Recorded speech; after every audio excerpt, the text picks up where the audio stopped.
Binigyan din ni Department of Social Welfare Secretary Rex Gatchalian na bawal bawasan ang pinamimigay ng mga ayuda, lalo na ang mga cash assistance at family food packs ng pamahalaan.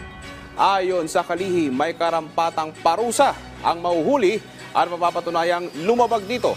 Dagdag pa ni Gatchalian, huwag mahihiyang magsumbong sa kanilang tanggapan kung may nakitang kulang o laman sa binigay na ayuda o family food packs.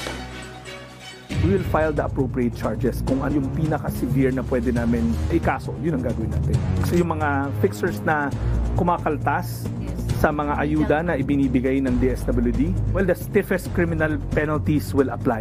Kung may natatanggap kami ng mga ganyang report, our field officers will investigate, verify, and then we will file the appropriate charges kung ano yung pinaka-severe na pwede namin kasuhan, ikaso. Yun ang gagawin natin.